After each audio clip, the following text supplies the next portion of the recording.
Good evening, good evening, good evening. Good evening, good evening, good evening, everybody. Welcome to Transplant Talk with Nishanda. I am excited to be here. Today is the day. Today is the day. And I'm not sure if you all seen my screen, so I'm going to share this with you all today. This month, okay, it's National Minority Awareness Month. National Minority Donor Awareness Month. And this week's guests are my dear friends. We've done several things together. We've been to several events together. And this evening, I have my favorite people, the first people I ever interviewed, Dee and Tyrone Brisby. And actually, I'm excited that they're the first ones because, as you all can see here, Lifequest and myself, Save 1,000 Lives, have teamed up to bring awareness this month in the multicultural community. So I am delighted. I'm excited that they chose me to be a part of this month's podcast. So for Save 1,000 Lives and LifeQuest to team up, I don't think I could ask for um, a better deal. This is absolutely awesome. I am hoping that we get new people to come and watch and listen to Transplant Talk with Nishanta and hear all of the wonderful stories about organ donations. And all of my guests are always special. Every story is absolutely special. Everybody has their own special story to tell, and that's why I am the force behind their voices. It is not about me, it is about them and getting their stories out. So thank you all for joining us.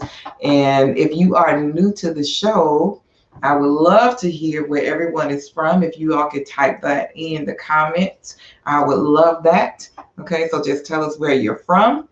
And also, if you have any questions, we have Miss Jessica here from LifeQuest as well to answer any questions that you might have about organ donation. Why is this month a special month? Because we know that in this community amongst the African Americans, Asians, any multicultural group that that you can think of, is very important for us to get the word out, and we're going to get loud for organ donation. For those of you that don't know me and you are new to the format, again, my name is Nashana Larimore, and I'm the hostess with the mostest. I'm also the widow of Leonard Wayne Larimore, my dear sweet husband, who passed away on April 25th, in 2018, while waiting for the gift of life. He needed a heart and a kidney. He's a former NFL player. And to continue his legacy, this is what I'm doing. And there are some more things that are coming in the works.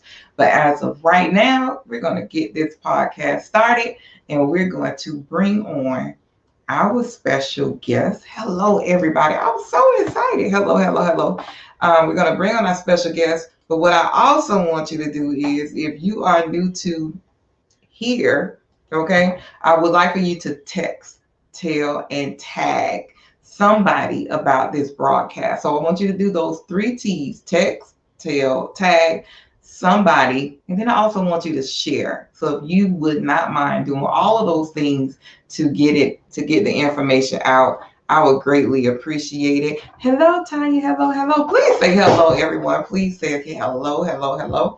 And now I would love to bring on Dee and Tyrone. Dee and Tyrone, one of my favorite couples. Here we go. All right. Hi, Dee and Tyrone. Hello, Nashonda. How are you guys? How are you? We're doing great. We're glad to be here.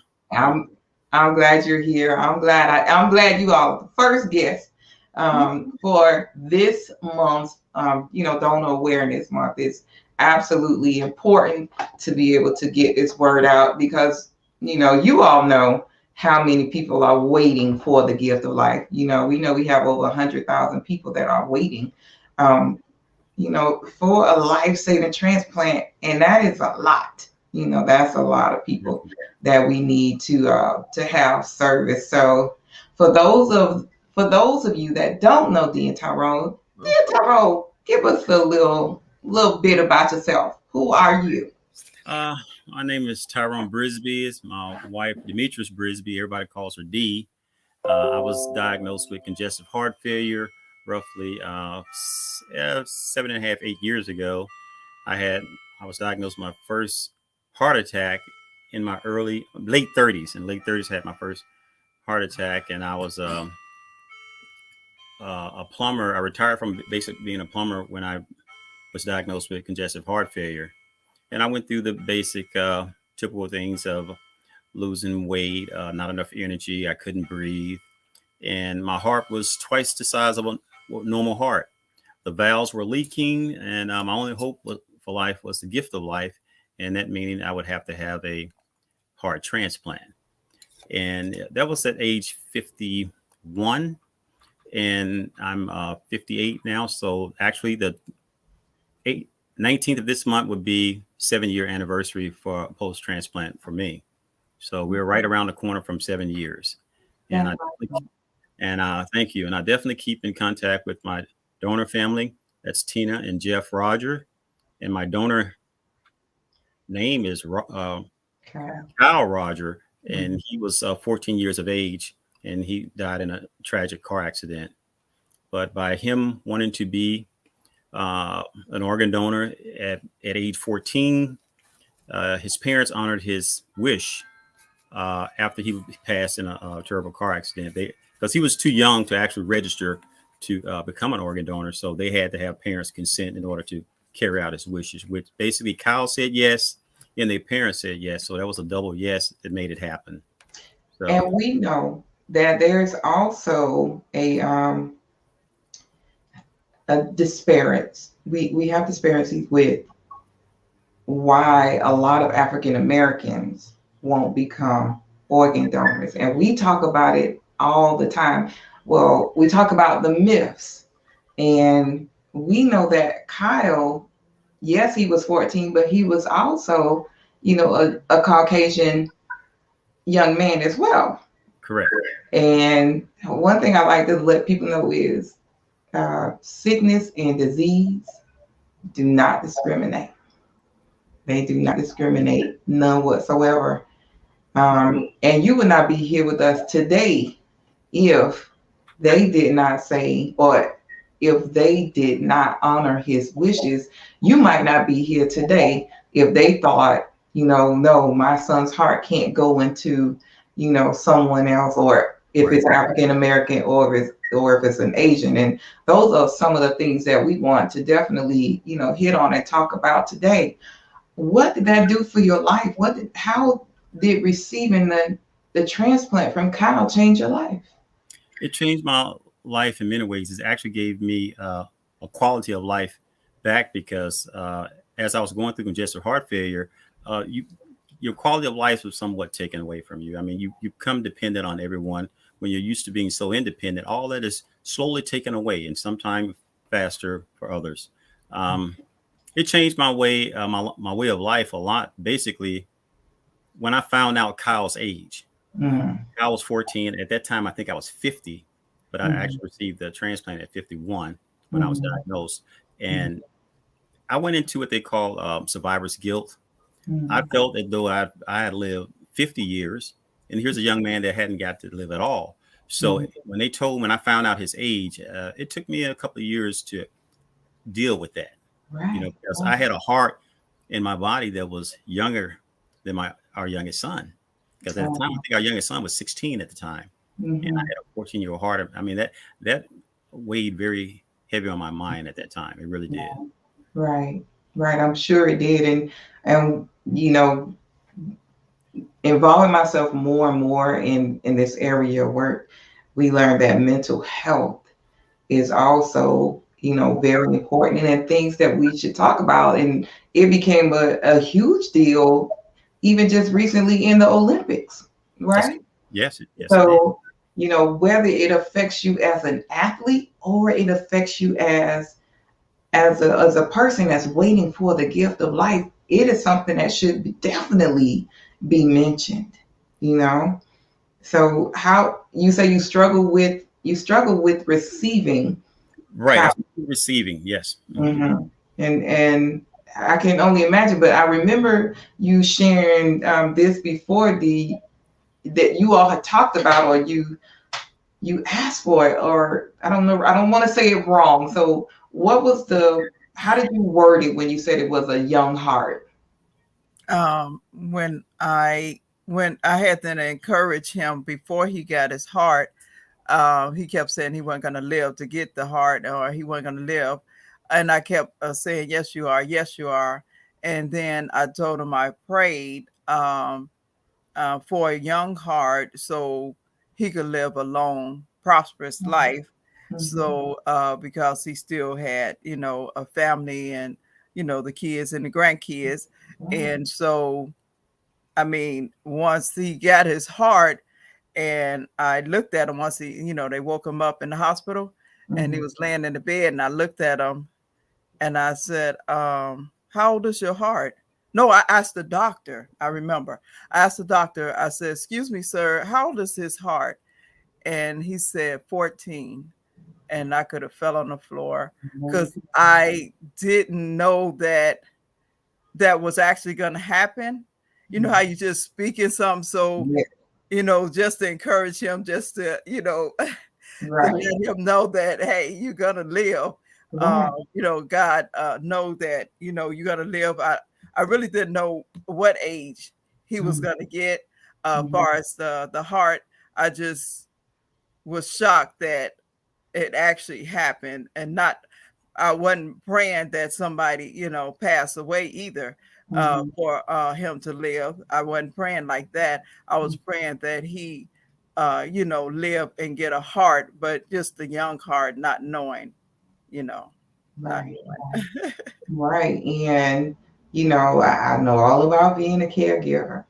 I know Hmm. all about being a caregiver. Oh yeah. So, so how did this affect you? Because we gotta talk about what this does to the caregiver, and you saying those words, and then boom, it happened. Hmm. How did this affect you? Be nice. Oh, he wasn't nice. Why should I be nice? It was a change. I mean, I didn't realize that, once they, connected to that heart lung machine, and for a while, and letting that breathe for them, I guess, and their heart is out of their body, then all of a sudden they, put their heart, another different heart, back in their body so they could Mhm. live. Then all of a sudden, a different change. I could see a different change in them, and I was like, okay. I would actually wake up every day and ask them, "Who are you?" Who are you? Because you said Tyrone began to walk a little differently. Oh yeah, he thought he was a young stud or something. He was. I wouldn't even walk on the side of him when we went to Walmart.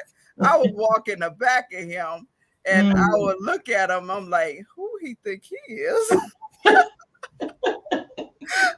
Wow. It's Oh like, man. I don't know who he think he is, but he walking like, like he was all that, had this walk to him, like he was had his shoulders up broad, like, Oh I'm no. like, okay, he feeling good. He feeling good. I have no recollection of any of this. I have no. None. Deny, Tyrone. Deny. And he was stubborn too, very stubborn. I couldn't Wow. ask him to do nothing. He was just had his own mindset. Whatever he was gonna do, that's what he was gonna do, and that's what he said he was gonna do. And He now, was was very he stubborn. always like that, or did that only happen after the transplant? Oh, No, after the Tyrone. transplant. Now, before the transplant, he was sweet and nice, and gave him my way. Oh, But wow. then after the heart transplant, I'm like, He like, oh no, this how it's gonna be. Oh no, this I'm like, I'm not used to Those this. are the meds. Powerful, Yeah. powerful medicine. Powerful, powerful. That's right. Tyrone, deny everything. Yeah. Deny everything. But this is the loving part of this is the title is called Colorblind. Because love is blind and organ donation that is blind. And you all have developed a great relationship with Cal's parents, right? Tell us about them and how you all interact with each other. We primarily keep in contact through text. Occasionally we call. Tina and Jeff, that's Kyle's parents, and they were very advocate bikers, and they just recently was involved in a motorcycle accident here right around Mother's Day. So at that point, Tina and Jeff both decided to give up bike riding because they was in a tragic. I mean, it wasn't tragic. They got a little roughed up, but they lived, they survived. Okay. And by her coming to minds that she could have lost herself or her husband, they decided to give up biking at that point. So wow, we talked about that, and they're very nice people, very loving. I met Kyle's grandparents, his sisters, his uncles, everyone in his family. Pretty much I've met. Y'all are family. We're family. Y'all are forever connected. Now I know you all did something very special. Or before I go to the special thing that you all did for her, I know his mom, Kyle's mom, wanted to hear the heart of her baby. Can you all tell me about that? Oh yes. When I first heard it, they had came to Jacksonville, Florida, and they was like on the side of the house, in the front. We was in the front, and all I heard was a big old and so I looked over there at Tyrone, and then she's real short, so she could lay on his chest real good. So I turned around and I looked, and she was laying, holding him and laying on his chest, and she was listening to the heartbeat. And then she turned around and kissed his chest again. And she'll do like this. She'll do like this. She'll lay on his chest like this, and she'll listen to it for about 5 minutes, and then she'll turn around and say, and so I had to get used to that, and I did eventually. Right. Well, just to piggyback on that, the reason she does that, because one of the last things she did before they, disconnected Kyle was she listened to his heart, and she remembers that. So she remembered the heartbeat. She says just like she remembered it. So that's why I like to listen to that. I'm pretty sure that was like a tearful moment, because I can't even imagine just, hearing my baby's heart and someone else's, body. And because of their unselfishness, you all forever have a bond. Yes. And her babies, this is his legacy. At 14, he was able to also help how many other people? How many? He helped a total of 5 people. He saved 5 lives. We actually met the recipient of the liver. We actually met him. Wow. Yeah. 2 years ago. 2 years prior to COVID, we actually met in Vermont. Vermont. Threw it up the East Coast and went to Vermont. Right. Okay. Because you all did a little trip before COVID. You all did a little trip, and you went to his parents, and everybody, all the family came out. Y'all had a nice little celebration, right? Yes. Well, it was Kyle's celebration. They actually, buried him and put him to rest. And he was in the urn, and they put him to rest. So they invited everyone they wanted to invite. So we had to travel we didn't have to, but we did, because we wanted to honor Kyle, and we drove all the way up past New York, even stopped in New York. It was so fun. Okay, so it was my birthday on that day. Okay. We went to Vermont, and it was kind of sad, but we wanted to be there. To me, it was kind of difficult. Here I am at the final resting place of my organ donor in his family. I mean, that was pretty touching. I mean, it was very emotional at the point because I mean, how many recipients actually go to that event? It really doesn't happen. Right. Wow. And he forever. Yeah, I know you're forever grateful for that gift of life. Because of the unselfishness, you and Dee have been married how many years? Is it 37 now? 35. 35. Okay, she said it'll be 36 this year. I'm not that far. Okay, Tyrone. Okay, you good. You got and then yes, you have your children and you have your grandchildren, and your grandson also did something special as well. Yes. At 14, he signed up to be a donor at 14 years old at his school, Andrew High. Andrew Jackson. Yes. Okay. With the parents' consent. Yes. So what? Yes, that was really special because someone saved his grandfather. He thought it not robbery to play it forward, and just in case something happens. Yeah. And nobody is saying we coming after organs right now. Right. It's about being able to drop that seed or drop that nugget so that it can grow, so that people will understand why it's so very important to become an organ donor. Right. And that was a very huge step where you won't have adults make that kind of life-changing decision. And I say all the time that the movie that changed my life was, A Question of Faith. And that also had a pastor with, African-American pastor and a Caucasian. Was she a Caucasian? But it was a teenage girl, and I do know that the young man was African-American, and that young man saved, the daughter's life. So I need people to really, really understand how this affects lives. Had this not happened, you say almost 7 years ago, you're approaching 7 years of having a transplant. Yes, August 19th will be 7 years. August. So now he has 2 birthdays. Correct. So to have 2 birthdays and to not have no rejection, from it, and to have the love and support of his beautiful wife, which then in turn he had to come back and do the same for her. What goes around comes around. Hats off to caregivers, I tell you. Oh man. Thank you. I was just on prednisone. That's all. I'm blaming on prednisone. And I do know, how many medications now? Because at the very beginning, Tyrone, you were taking a lot of medications, and now almost 7 years later, how many medications are you taking now? Roughly about 9 or 10 right now. But when I used to count the pills. I was doing 45 pills a day.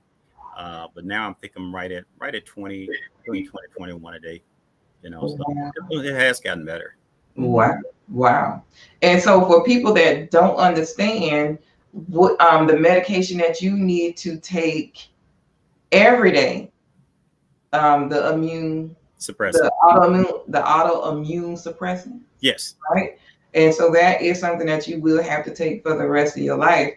Now, you always want to make sure that you do right by Kyle, because that's what his mama said. Right. Y'all make sure y'all do right. Right. Right.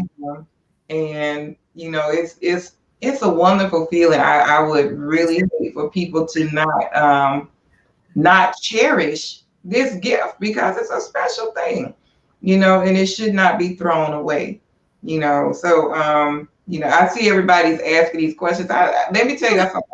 I appreciate y'all, for watching. Hello to my parents, Major and Glenn Rollins. Hello. And of course, my dad says, congrats, for your 7-year anniversary coming up. Thank you.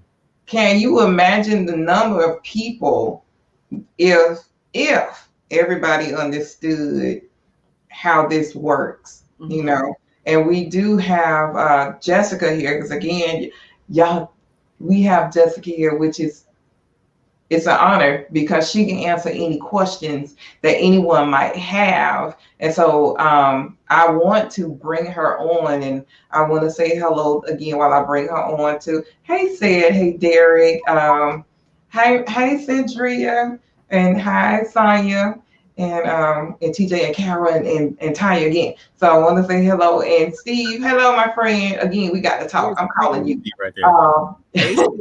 So I want to bring on, hopefully he's not being a character today. Steve, we love you. So I want to bring Jessica on, and she's part of Lifequest, everyone. So, some people need to be able to know, what Jessica does and the types of questions that you receive every day. Jessica, hi. Hi, how are you guys? We're great. We're great. How are you? Good. Thanks for having me.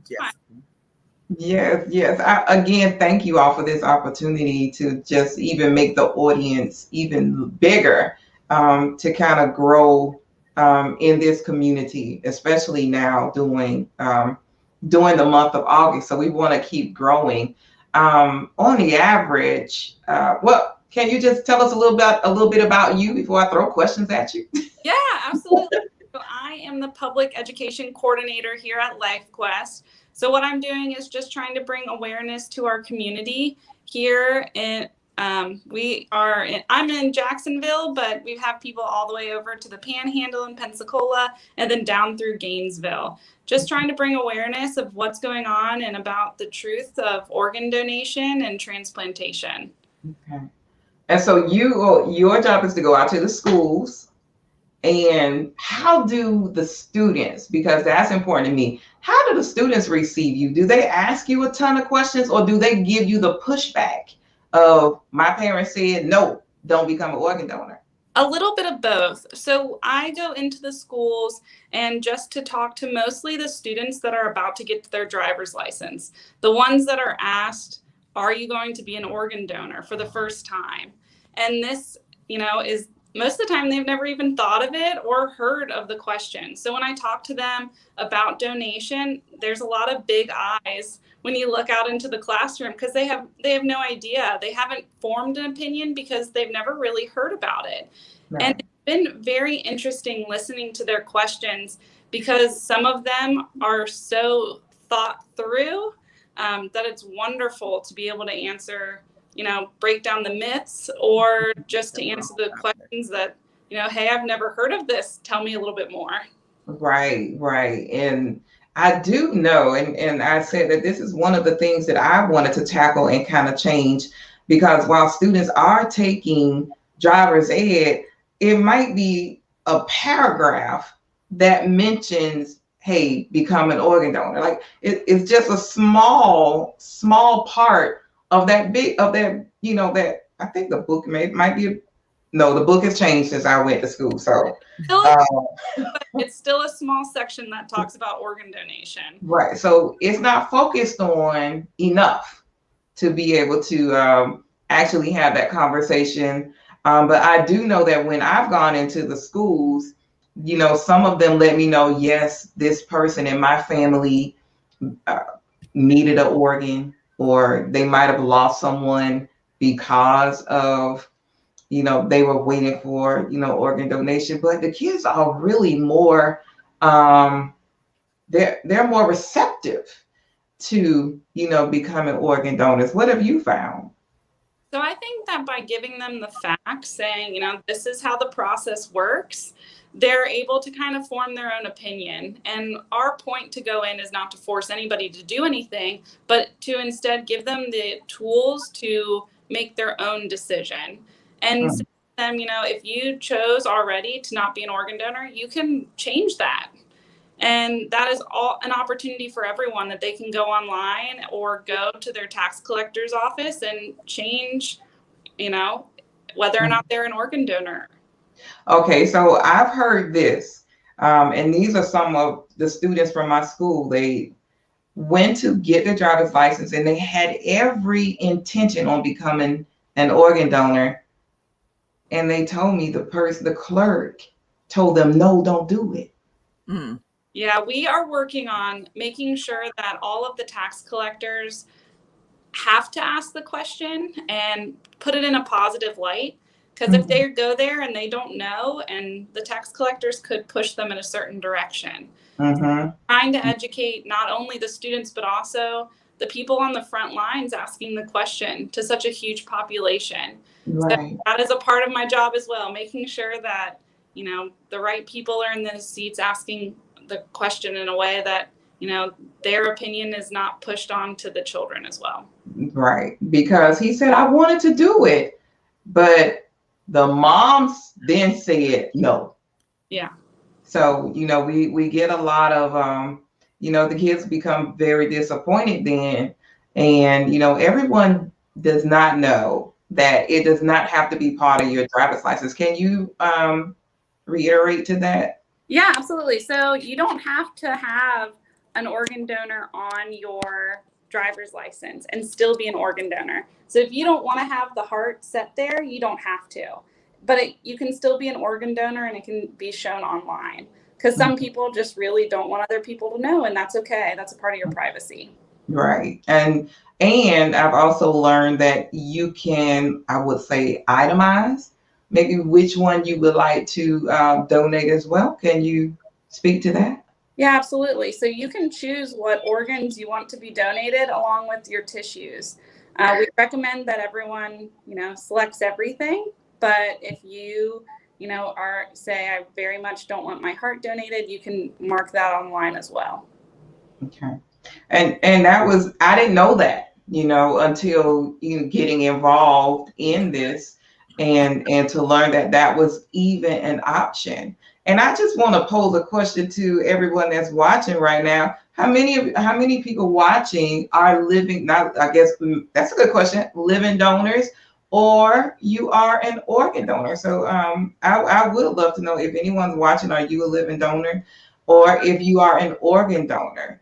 And if you all would not mind, like, here is a website that you can go to, registerme.org, because I am still trying to raise the awareness and get 1,000 people registered to become organ donors. So going to registerme.org would be one of the websites that you can go to, or you can see my website that's going, you know, at the bottom right now, you know, save 1,000 lives.squarespace.com. You can go there and you can also register to become part of it.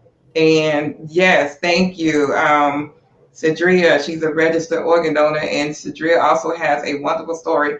And I'm gonna let y'all know right now, she's gonna be on my telethon. So, you know, I cannot wait, and we honor her daughter in such a major way.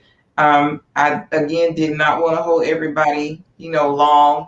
Y'all know school's getting ready to start back. Y'all pray for me. Yeah. First of all, I need y'all to pray for Florida, because I don't know what's going on here, but really need to pray. The government, I don't know. Let me tell y'all something. I'm not even gonna speak on it, but please, y'all just pray for Florida. Mm-hmm. Pray for Florida. The hospitals are just becoming more and more full. They're at capacity. And Jessica, can you speak to this? And maybe next week we can have the answer. How many transplants has the transplant number increased since we've been in COVID? You know, have you seen more people receiving transplants?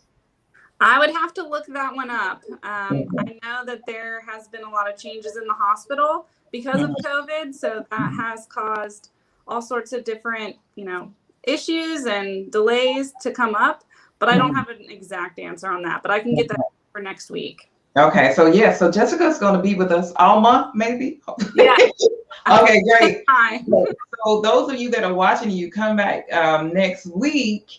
The show will be about chaplains. So I will have chaplains on because so many people love to say hey, it's against my religion, and it's right here. My religion does not support organ, eye, tissue donation. Is that true or false?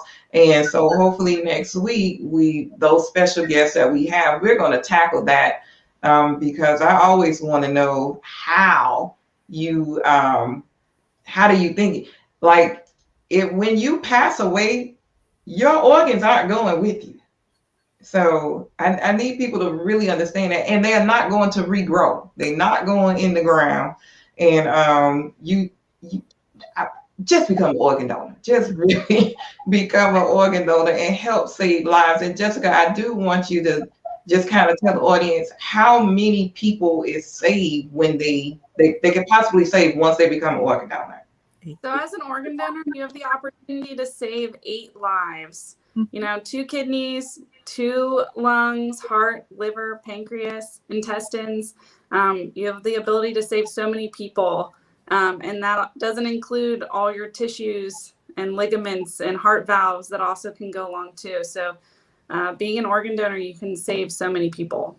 And the skin, right? Like, yes. And some people I believe it was Emmett who was able to do that, and maybe Cedria's son, I want to say that, we've had those, we've heard those stories of the people that are able to just save lives by being able to become an organ donor. So next week, I'm so looking forward to next week. Thanks, Dad. My dad became, after the loss of my late husband, my father did that as well. Yes, and Cedria's son also was a tissue recipient. So as you all can see, I thank everyone tonight. I hope everyone has shared this story. And again, this was about colorblind. And I cannot stress enough how organ donation, cancer, any kind of illness or sickness, it doesn't discriminate. It doesn't care. Love doesn't care about your color. You can't help who you love, and it doesn't matter what color they are. Your heartbeats are just what it is. It doesn't going to say, nope, it doesn't go into this African American, it doesn't go into this Asian. What our world needs now, right now, definitely is a lot of love. We definitely need, definitely a lot of love. And Dee and Tyrone, thank you all again so much for being a part. Welcome. Anytime. Thank you, Carol. That is what I aim to do. I aim to please. Again, y'all pray for me because I got to go back into this school, and they don't want these kids to wear masks. So please pray for all the educators that's right now in Florida, and to all educators that are going back. And I know, Jessica, your job is also to go into the schools. That is pretty scary. It's scary for me. I'm not going to lie. It's very scary, but I have my face shield and I have my mask. So Ms. Larimore is putting on the mask. I'm putting on the mask. I don't care what y'all say. It's something that I'm doing. So again, thank you so much, Jessica, for being here and answering those questions. And Dee and Tyrone, as always, we're going to try to get them on a telethon as well. So I thank you all so much. Next week, we will have Chaplain Chat, and Jessica is going to join us as well. So until the next time, listen, y'all go watch some football. I know it's preschool. Football is going to be coming on tonight. I'm going to watch it. And I'm going to enjoy the Olympics as well. So I'm still, Team Olympics. So everyone, please, Tyrone, do you have any last words to anyone that's on the fence about becoming an organ donor? Sign up, become an organ donor. I'm an organ donor. I can donate everything except for the heart. It only can be done once. You only can do that. But Dee is a registered organ donor. All our kids are, like I said, stated, our oldest grandson, he's 14. He's a registered donor. He's 16 now, but excuse me. But I mean, it's basically, you don't have anything to really worry about because it doesn't have to do with your color or race or anything. It's a few things that really matters: your blood type, size, and a lot of times, sometimes geographic location, depending on what the organ is. So those are three of the main things, but a lot of things are myths of driving. The paramedics going to drive slow. They just want your organs. A lot of those myths need to be erased. It's no Please. truth in them. Please. Those are my final words. It's not true. Please. I wanted to stop. I just wanted to stop. I wanted to stop now. I Right. wanted to stop now. I had to tell people my husband was 300 plus, 6'1", 6'2", 300 plus. And so somebody my size could not give him a life-saving transplant. It is just not going to work like that. It is just not going to, work that way. So everyone says, thank you for sharing your story. I also went, oh, wow. Is Federico, I hope I'm saying it right. Thank you so much, Patrick. You need to contact me because I need you to be on my telethon. So send me an inbox, Frederico. Listen, if you all need to contact me, just please do. I would love to connect with you. Someone asked me, how long do you think you're going to do this? Listen, as long as there are this many people that need a life-saving transplant, over 100,000 people needing it, 5,700 children. Every 10 minutes, someone is added to the list. We're going to be here, but we want you to be able to get a life-saving transplant and live a life like Dee and Tyrone. Live a life like Dee and Tyrone. 30 plus years married together. That's a beautiful blessing. Maybe they can make it to 50 like my parents did. So God bless you all. God bless my parents. So thank you all again, Jessica and the Brisby. I'm going to put you backstage real quick, and I'll come right back to you.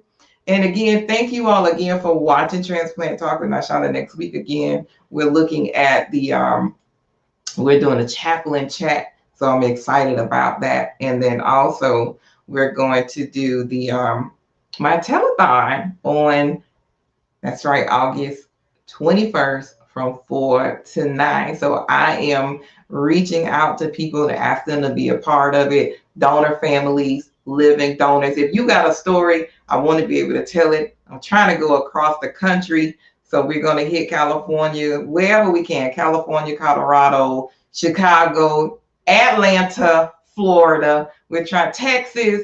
We're going to hit all those places. So please make sure that you all be a part of it. All right. I'm going to go because I'm tired. I need to go take a nap. No, I need to go to sleep. So I'm going to play my little video, and I need y'all to be a part of Transplant Talk with Nashana Telethon. So until next time, guys, be blessed.